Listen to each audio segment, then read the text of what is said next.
We got Ronnie Radke Impersonator out there catfishing people, band members are firing people left and right, and Bullet for My Valentine and Trivium got together to save some kittens. All that and more on this week's episode of The Jesse Lee Show. Oh, oh. The Jesse Lee Show. Oh, oh. The Jesse Lee Show. Oh, oh. The Jesse Lee Show. Jesse Lee Show. Hey, it's me, Jesse Lee, aka Music News Daddy. Thank you for stopping by the podcast. If you are new around here and you're listening on Spotify, YouTube, Apple Music, wherever you're at, find that follow button, find that subscribe button, and bang your head on those buttons, all right? Also, if you're listening on Spotify, Apple Music, please leave that 5-star rating. You know, crank it up. Just find all the ratings you can possibly locate on any kind of system you're listening to it on, and just crank up those ratings, all right? Get it up there. This podcast is number one in your hearts. It's number one in farts. I'm trying to get it number one on the charts, baby. Speaking of, let me know where you're listening to this podcast at or watching. You can watch it on Spotify and YouTube, listen to it everywhere else. But I look at my analytics every week, obsessively, too much, way too much. And I always notice that majority of my listeners do not come from Spotify. They come from other, systems, like other platforms, but it doesn't say where. So let me know. Leave a comment. I guess you wouldn't be able to leave a comment because I won't be able to see it. Okay, if you're listening or watching this anywhere else other than YouTube or Spotify, I guess send me a DM on TikTok or Instagram at Jesse Lee. Let me know. Let me know where you're listening to it at. Our top story this week: Brittany Furlan, the wife of Motley Crue drummer Tommy Lee, was apparently catfished by a Ronnie Radke impersonator. So news broke last week that Tommy Lee and Brittany Furlan were breaking up. They were ending their marriage. And initially it was reported that it was being blamed on Tommy Lee's drinking. They said that was the reason why the couple were separating. And then like hours later, Tommy Lee posts this cryptic message on his Instagram profile that says, "Who's been catfished?" And then a few hours later, Ronnie Radke from Falling in Reverse just lets loose on his Instagram stories, posting receipt after receipt, showing that essentially what happened was Brittany Furlan fell in love with a Ronnie Radke on Snapchat. They started an online relationship via Snapchat. And to this day, at this point, Ronnie Radke adamantly denies he's ever had Snapchat. He says he's never even downloaded it on his phone. He actually did a whole video showing his phone and his purchase history and saying, like, I've never had Snapchat. I don't have Snapchat. So Brittany's, fraternizing with the Snapchat Ronnie to the point where she actually drives to Ronnie Radke's house and like sits outside because she's trying to get in. But Ronnie Radke, real Ronnie, is unaware that this is going on. So he doesn't let her in.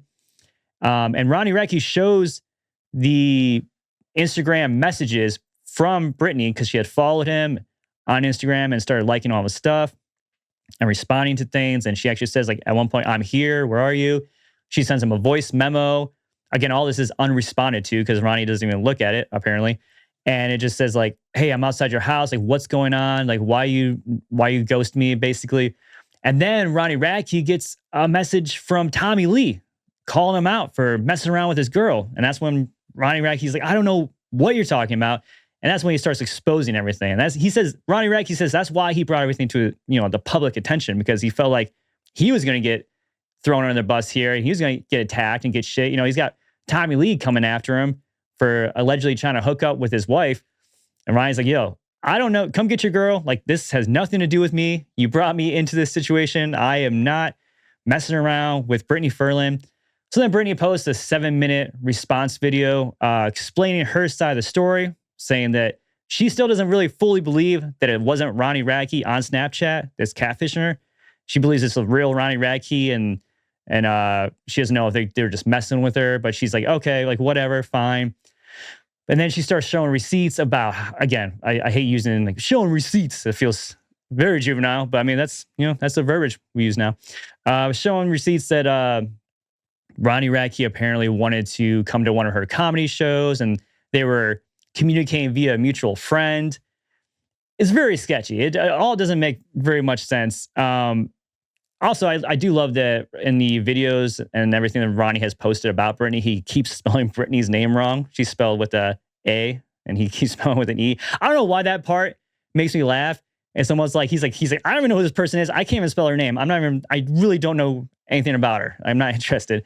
And Ronnie Radke says like I had to do something. I grew up idolizing Tommy Lee, and all of a sudden he's DMing me like, hey, why are you trying to fuck my wife? And he's like, dude, I am not.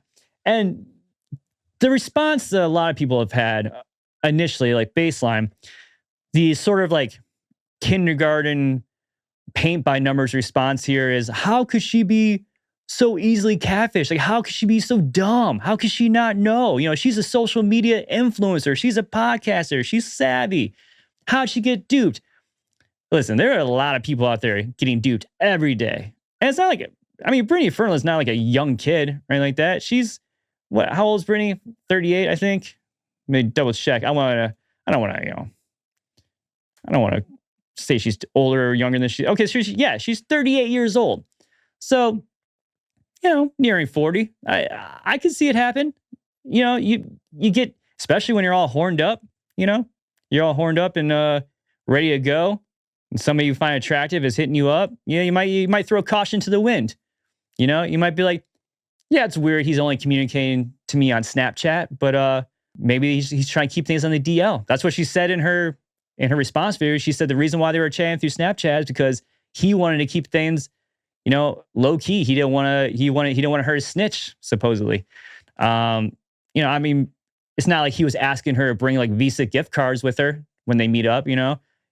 Ronnie wasn't asking her to deposit Bitcoin into his account, during these Snapchat conversations. So I'm just saying, I'm not going to jump straight to how dumb she is for falling for it, because people fall for scams all the time. And I don't think that's a fair critique, really. I don't think she should have did a little more due diligence maybe before driving out there and meeting him. Ronnie has shown on because he's made a lot of videos about this now, a lot of response videos showing other women that have been apparently catfished by the Snapchat Ronnie. And he said at one point Ronnie's like, I'm done talking about this. And they made like 10 more videos about it. But more information keeps coming out. He keeps trying to defend himself. But the big thing here is people keep saying like, oh, they're taking sides saying Ronnie really is behind the Snapchat. And even if Brittany was catfished, the way Ronnie's handling it is, not right, making it all public and stuff. But let's not rush past the point here that she was trying to step out on her marriage. Like Brittany was trying to hook up with Ronnie Radke, whether she was successful or not, whether she actually, got the right Ronnie, she was still trying to, step out. And I feel like that part is getting glossed over a little bit. I feel like that is a big part of the reason why, Ronnie felt the need to defend himself, because again, he was being attacked, verbally by Tommy Lee and text messages. And it was only going to be a matter of time before the story became Brittany was hooking up with Ronnie Radke. And that's why their marriage ended. So yeah, he had to come to his defense. And he did post a video saying he's sorry. That's the thing too, though. She, in her initial messages with the mutual friend of Ronnie Radke, she said like, oh, I don't want to meet Ronnie. Ha ha ha. He might roast me on the internet. Ha ha. Like you knew that Ronnie Radke was not the type of person to hold back on social media. Yeah. If you know anything about the fallen reverse front man, he is the type of dude to really call people out right away on social media. Like, and a lot of times, like he won't just like make one video about you. He'll turn it into a whole like series of videos about you and about how much you suck. So I'm just saying, if you're gonna have an affair, that's probably would not be your best choice if you're trying to keep it private, right? He's probably gonna make a video about this now. I'm probably gonna get shown up in some kind of, he's gonna stitch this somehow and put me on TikTok or something. So that's where we're at right now with that whole situation. Do not know if Tommy and Brittany are going to be completely permanently separated or if they're going to work past this. I know that Ronnie Radke is still adamant that he is not involved with Brittany at all, and says he's trying to get past it and just move on as well. Somebody that is definitely separated is Foo Fighters drummer with the rest of the band. Foo Fighters have fired their drummer, Josh Freese. Freese actually shared the news. He broke the story. He posted on his Instagram page saying the Foo Fighters called me Monday night to let me know they've decided to go in a different direction with their drummer. No reason was given. Sad face. Regardless, I enjoyed the past 2 years with them, both on and off stage, and I support whatever they feel is best for the band. In my 40 years of drumming professionally, I have never been let go from a band, so while I'm not angry, just a bit shocked and disappointed. But as most of you know, I've worked with freelance and bounced between bands, so I'm fine. Stay tuned for the top 10 possible reasons Josh got booted from the Foo Fighters list. So he's taking it in jest. You know, he's obviously not stoked. He's shocked and disappointed, as he says in the statement. But you know, a lot of people are mad at Foo Fighters right now. Dave Grohl, you know, specifically. A lot of people are making jokes like, you know, Dave isn't loyal, you know, because of the whole infidelity situation. People are saying that Dave should be fired from the band, which I don't think that would work. I don't think the Foo Fighters would do very well without Dave Grohl fronting them. I don't know why. I just feel like it would not be a very good project. It probably wouldn't go very far without Dave Grohl. But you know, it's not like they do this often. It's not like the Foo Fighters have a revolving door like some bands do with, you know, their lineup. It's not like Dave Grohl, while he is the driving force of the Foo Fighters, obviously, it's not like he just has people coming in and out. He just has like a rotating cast of people behind him or anything like that. He's, you know, Taylor Hawkins, before his untimely death, was the drummer for the band for like 25 years. You know, it's not like they just swap him out left and right. So it could just be as simple as this isn't working. You know, it could be the Josh Freese just, you know, they tried it out for 2 years. They thought he was going to be awesome. They thought he was going to be a great fit. And then it just turns out he wasn't, you know. It could be as simple as that. Everyone wants to kind of look for, you know, a conspiracy here or thinks that, you know, Dave's just being a dick or something like that. But I don't think that's the case. I think it could just be a situation where it wasn't working for her. It didn't mesh. It didn't gel, you know. I mean, look at Slipknot. They've gone through quite a bit, you know, of lineup changes, and you know, everyone loves Jay Weinberg, or everyone, you know, loved him being in the band at the time it was. And then when Jay Weinberg left, people were like freaking out, how could you fire Jay? And now they got Eloy Casagrande, and there's a lot of people who are like, oh shit, yeah, I like how this sounds now. You know, it's different dynamics, you know, whatever. But Josh Freese did share a picture of his royalty check from the time the Foo Fighters played SNL. And he got a 97-cent royalty check. So I don't think he's going to be missing out on too much income not being in the Foo Fighters. And, you know, I don't think he's going to have a hard time finding another gig. Yeah, I think he'll land on his feet. He'll find another band to join. He's been in a lot of prolific bands. He'll find something else to do. He'll find another gig. It's not going to be like a lot of unemployed drummers I know that end up just promoting their girlfriend's OnlyFans. You know, he'll be fine. He'll find another band. It does raise the question, though, who's going to be the new drummer for Foo Fighters? You know, the obvious choice here that everyone keeps pointing at is it's going to be Taylor Hawkins' son, Shane Hawkins, who has drummed with the band in the past. And that was the thought that was going to be, a lot of people thought that was going to be the new drummer of the band. When they first, Foo Fighters, you know, finally decided they're going to start touring again and be together again. A lot of people thought it was going to be Shane Hawkins, but I believe he was underage at the time, so that would have been pretty difficult. So maybe now Shane Hawkins is, you know, a legal adult, and maybe that's why they want to bring him in. Again, we don't know for sure. I'm just speculating, but you know, a lot of people think that it might be Shane Hawkins. The other side of that is having Shane in the band, not only, you know, carrying on that Hawkins name, you know, that legacy that he has with Foo Fighters. It's also good PR for the band, which is something that Dave Grohl could probably use, you know? I mean, again, like we mentioned earlier, Dave Grohl, of course, famously had a child out of wedlock. He had a child outside of fathered a child outside of his marriage, is how he put it. And, you know, a lot of people got pretty angry about that. A lot of people did not like where he was sticking his monkey wrench at that point. And they were really upset. And, you know, Foo Fighters ended up canceling their tour, and then they kind of went away for a while. And now, like, you know, Dave Grohl, you know, he's doing a lot of things to kind of build it back up. It seems like, you got Nirvana back together, did those Nirvana reunion shows. He brings in like Shane Hawkins. It sounds like a pretty good PR campaign, right? Like that really make people forget about the child out of wedlock, which, does that, him having an affair, again, going back to the Brittany Furlan thing, that's just a shitty move. Trying to step outside your marriage and, hook up with somebody else. That's a shitty move. Does that have to be the end of your career? No. You made a mistake. You did something stupid. Yeah, it was a shitty thing to do, but it's not like it has to be the thing that people remember you for the rest of your life. So I think Shane Hawkins is probably a good guess. That's a good pick for the new drummer of Foo Fighters. But let me know what you think.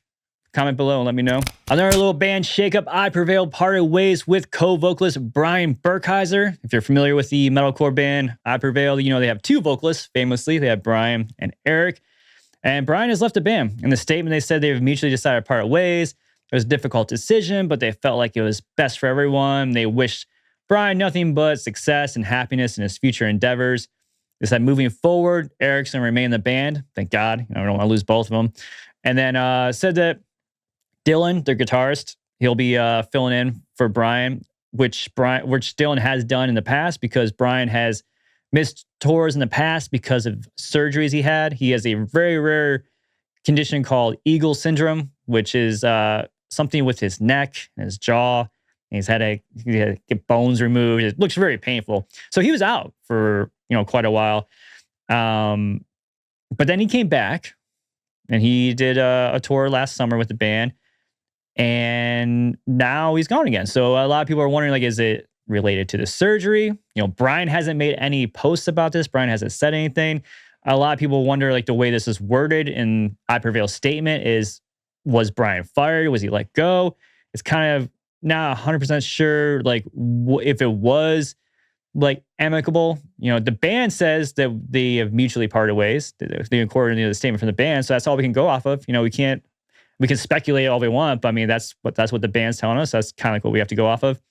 Brian was noticeably absent from their show at Sonic Temple Festival, which was crazy because I was watching I Prevail, and I noticed Brian wasn't there. When I was at Sonic Temple Festival, I was watching I Prevail, and I'm like, where's Brian? I'm asking people around me. I'm like, Brian's not here, right? Like, yeah, that's weird, right? And I had people DMing me, messaging me like a couple hours later, like, hey, why wasn't Brian at Sonic Temple? Like, what's going on? And I even talked to Eric from I Prevail like later on, and I thought about bringing it up and asking him about it, but I was like, there's a lot of people around. We were kind of like in like the little bar area. I'm like, I don't think this is a time to have it's really weird when I'm talking to these artists outside of like an interview setup. Like if I'm talking to an artist like after a show and we're just at the bar hanging out, like I don't want them to feel like they can't just talk to me and have a conversation with me. Like, because I do like report on the music news, like I don't want them to feel like, oh, I can't say things to Jesse Lee because he's gonna run a story about it. So I try not to even put people in that position, make them, because if I ask him about it, then he's in the position of he can either tell me the truth of what's going on with Brian and be worried that I'm gonna say something, which I wouldn't, or he's gonna feel like he needs to lie because to protect the story. So again, that's why I didn't bring it up to Eric. I didn't ask him about it. I just let it go. And then a few days later, we get this announcement that, yeah, of course, Brian is no longer in the band. They did end it saying, the end of the statement saying that you should expect new music from I Prevail very soon, which leads us to today. I Prevail has wiped their social media clean completely, all their posts. And then right before we jumped on this podcast, they posted a teaser. And I'm recording this on Monday. So you're hearing this the following day on Tuesday. So maybe by the time you're hearing this already, it's already been, revealed what they're teasing. But I'll bring up the website here for you if it hasn't yet. If it hasn't been ruined. All right, so they post this teaser on Instagram, and it's got all these random numbers jumbled together. And at the end, it has a QR code, and it takes you to this page that we're on right now with a puzzle. I mean, who doesn't love a good puzzle, right? Who doesn't love a good head scratcher on a Monday, huh? Don't give us the music. Give us some riddles instead. That's what we want. It looks like here, initially I thought it was a date, and I was like, oh no, it's too many numbers. I'm stupid. But then now I'm looking at it again, and I think it is a date because it's 8 numbers, but you could make a date out of 8 numbers. So I think we got 2025 here, obviously. I think that's a safe date. And then we got some extra numbers over here. I'm guessing it's going to be a 5 because there's no 6, right? I don't think they're going to push this out to. Actually, they can't. Yeah, so it's got to be a 5. So it's got to be 05 May.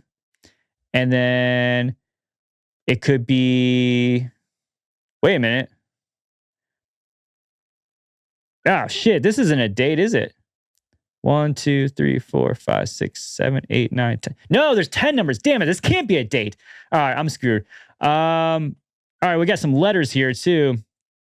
And apparently it forms 2 words. Yeah, I don't know. I don't feel like playing Blues Clues right now. This is too much. I feel like, dude, I'm not very good at Sudoku or word searches, really. This is just, hopefully by the time this podcast airs, someone else has already solved this for me.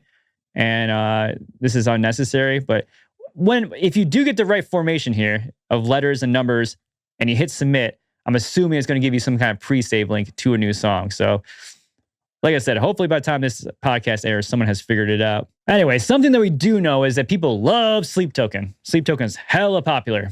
They've broken some records with their new album, Even In Arcadia. According to Billboard, Sleep Token's new album, Even In Arcadia, debuted at number 1. Obviously, I don't think anyone expected anything less from this album. I think it was pretty much guaranteed this album is going to go number 1 with 127,000 album units.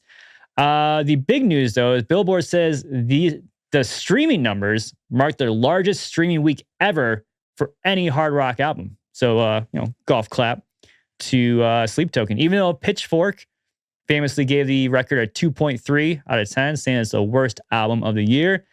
Anthony Fantano, music journalist, called the new Sleep Token album metal for Disney adults, which, Disney has pretty solid streaming numbers too. I mean, who knows? We could be looking at a Sleep Token Plus app sometime, and get all your Sleep Token content, all your lore in one place. Sleep Token World. All right. We get a Sleep Token theme park going on, some amusement park rides. Everyone can dress up like Vessel, and we can start giving them all like staffs to walk around with. I'm sure there's be some kind of Sleep Token inspired drink, something you drink out of a goblet. You walk around and you kind of slither around, right? You get your goblet, you got your Vessel mask on, you just kind of like slink around the park, right? It's an option. I think it's out there. But yeah, the streaming numbers don't lie. Like I said, the most streamed record of any hard rock album. Let's see what the numbers are looking at here on Spotify. These are on Spotify alone. We're not looking at any other platform, but we got 10 million for one song, 60 million for another, 50 million for another song, another 10 million. Every song on Even In Arcadia, the lowest streamed song is 6 million.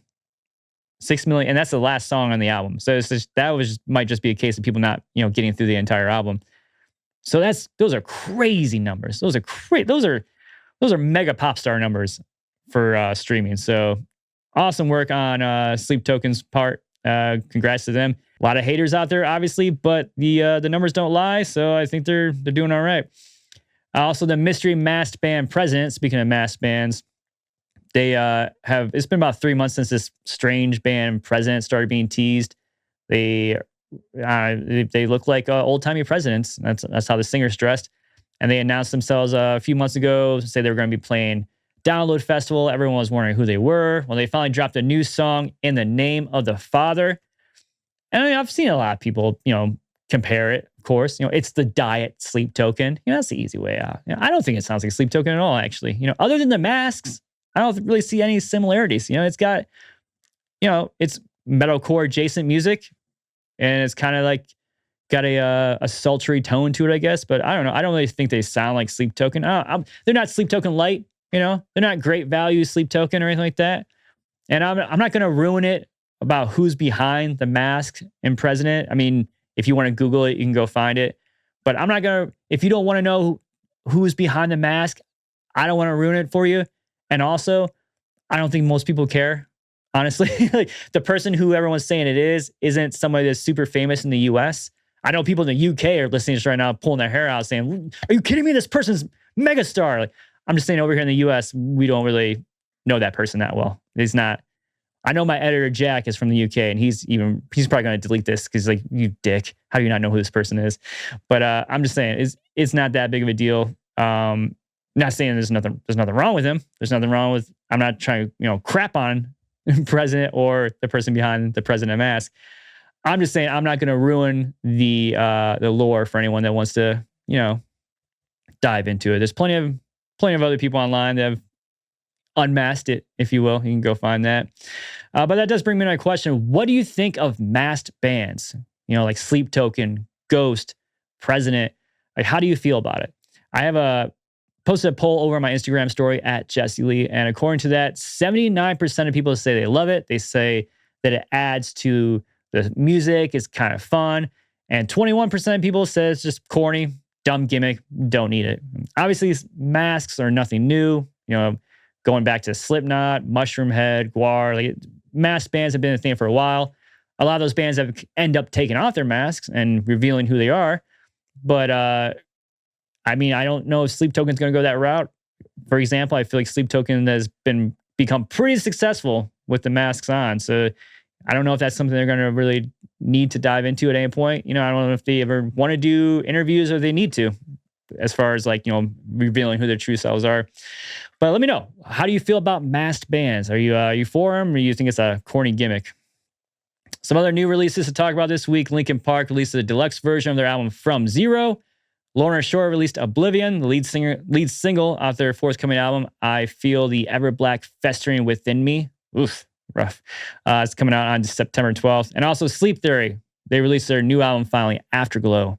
That band has just had a rocket strapped to their back since they first came out. It's been cool to see them grow and get bigger and bigger every year. I anticipate big things for Sleep Theory in the future, even bigger than they already are. So you might remember last week we had a little drama with the Trivium and Bullet for My Valentine tour.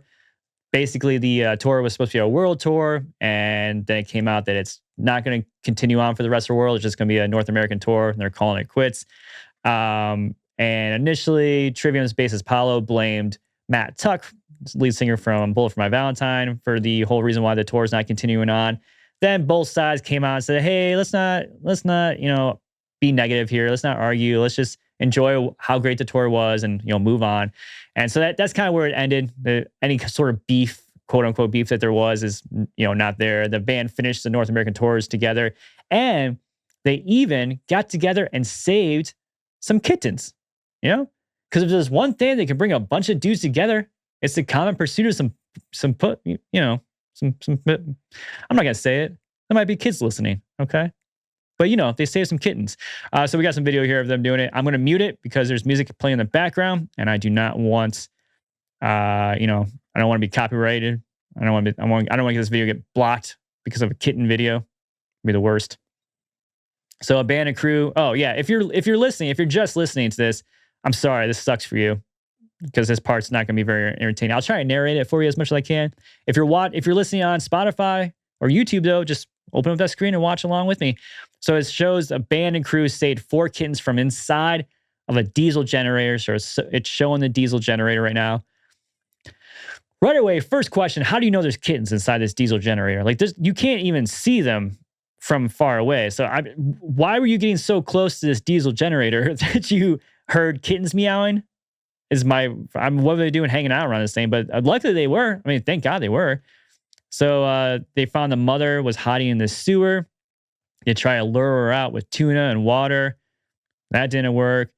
So then they called the fire department, which is that still the move? Calling the fire department? I know when the whole age-old tale of a cat stuck in a tree, you call the fire department. Like, I didn't realize that cats were still or that firemen and fire officials were still out there saving cats. That's great. Anyway, I'm just saying, I didn't know that firefighters went out there and saving kittens and other animals still. I thought that was something that was left up to the APL or something, but cool. So they call the fire department and they say there's a box of other kittens as well, and they found one in the diesel generator. So the fire department shows up and they're shaking hands and they're trying to get this kitten. They cannot get to him. They find a box They're trying to get this little baby out. It's time to get this little baby kitty out. We got to get him. We got a dog. We got a dog on hand in case they need to, bark the cat out. They found a box inside the diesel generator. They say that's a fire hazard. So it was a good thing the fire department showed up. There could have been a legitimate fire. So, I mean, not only did they, save a kitten, but they prevented a possible fire. Only you, Trivium and Bullet for My Valentine, can prevent forest fires. And okay, so now Glenn, I think this is Glenn. He goes inside. One of the band members goes inside the generator. He's going in to get the kid. He's going in balls deep. He's going in to rescue. Why is he going in and not the firefighters? I don't understand. Is he just skinnier than the firefighters? Like, why is this dude who's not a paid city worker why is he risking his life to save the kittens? But he got him. He got him out. Look. Good job, dude. Glenn, yay! Good job, Glenn. He saved the kittens. They're going to give him a red helmet. I don't know, man. He looks pretty banged up and dusty from being inside that generator. I'm just saying, I am all for rescuing kittens, but I feel like that's something I would leave up to the professionals. I don't know if I'd be climbing inside of a diesel generator to get a kitten out, but I'm not as much of a man as Glenn. Then I just don't want to be blown away. I don't want to blow up. I want to save kittens, but I also don't want to blow up. So good news, good news all around. I'm glad Bullet for My Valentine and Trivium were there to not only save the kitten, but also they prevented a diesel generator fire. So that's great news. All right, let's get into some questions, right?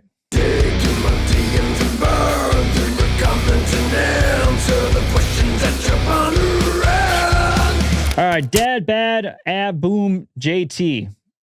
Dad Bad. Oh, I see. Dad Bada Boom JT on Instagram said, "Can I Prevail recover?" I'm assuming you mean can they recover after losing their vocalist Brian Burkheiser? And yeah, absolutely, no chance. Like they'll be fine. It sucks. Brian was I'm not trying to crap on Brian. I'm not trying to diminish his, contributions to the band at all. He was a pivotal part of I Prevail for 10 plus years, of course. But yeah, I think I Prevail will continue on. They shall prevail, if you will. I think they've built up, quite a catalog for themselves. I think they'll be okay, and I'm excited to hear what they do next.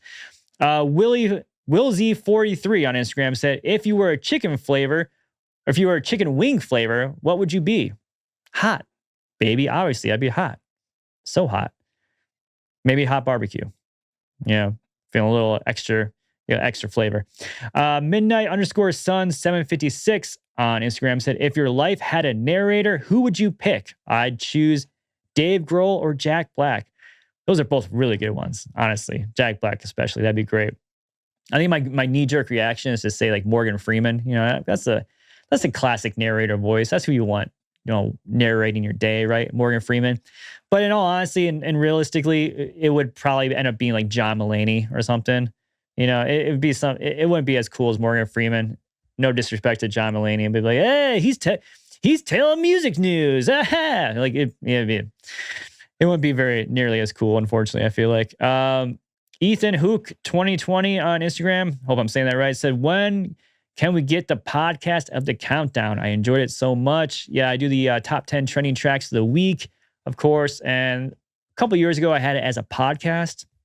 So I'd run down the songs, talk about each track, and play them for you as well. I'm not going to do that. I'm not going to bring that back. I'm sorry. For the tens of people that enjoy that podcast, I'm sorry. I will not bring that back, unfortunately. It's just copyright reasons. Like, there's no way for me to do it without it getting blocked. I was able to do it on Spotify back then, but I can't do it as a video platform. And only doing an audio only podcast about a music countdown, as much as it's fun to do, there's no way to really promote that, repurpose that content, I guess. And it kind of just lives on the one platform at that point. So it's kind of like a lot of work for one small avenue, I guess. As far as like, as opposed to this, where I record this, I can clip it up and I can post it on all the different platforms. I can share this everywhere. So, and also, yeah, I can't do another podcast. I can barely get this one done, much less throwing another one on there. High Noon Menagerie on Instagram said favorite Cleveland venue. Man, that's, there's a lot of good ones. Globe Irons that just opened up is pretty awesome. So that's definitely some Regency bias, but I'm gonna say that's one of my favorites. But they're all so awesome. They're in their own different ways. I love the Agora. I love Mahal's. I love House of Blues. I love the Foundry. There's all excellent venues. You know what I don't like? A better question. The Cleveland venue I dislike the most. Ready for this hot take? It's not hot at all. It's pretty lukewarm, actually. It's Blossom Music Center. And this is nothing against Blossom Music Center, the venue itself, because it's actually a gorgeous venue. It's an outdoor venue in this like wooded area. It's a beautiful venue and the sound is great. Everything's fantastic about it, but it's so far away. There's no highway that runs anywhere near this freaking venue. Even if you live, that's the problem too, is like it's not even in Cleveland. It's in Cuyahoga Falls, which is like 40 minutes outside of Cleveland. So anytime a band says they're coming to Cleveland, they're not really coming to Cleveland. It's just, you can't Uber there. You got to drive there, and parking is a nightmare, and getting out of there. Again, the venue itself, beautiful. If they could just put it anywhere else, then I would not dislike it so much. Hi, hello shit on Instagram asked, have you interviewed Kellen Quinn of Sleeping with Sirens? I have not. I've talked to him a bunch of times. We've done like little content pieces here and there, and we've had interviews scheduled that have like, for whatever reason, gotten canceled or fallen through at the last minute. Like I was supposed to interview him at When We Were Young Festival last year. We were there, and like that day he got super sick, and he's like, dude, I'm sorry, I can't do any interviews. Like I need to save my voice for the show. And I was like, F you, how could you do this to me? You've ruined my life. No, of course I understood, but no, I've known Kellen. I've talked to Kellen like for years now. I'm not saying like we're besties or anything, but like, I think he's a really cool guy, and I think he is okay with my company. So it's going to happen at some point. It just hasn't happened yet, but very soon, maybe sooner than you think, huh? Wink, wink. All right. That is the last question that I'm going to answer today. If you have any questions for next week's episode, please be sure to drop it in the comments on Spotify, or if you're listening on YouTube.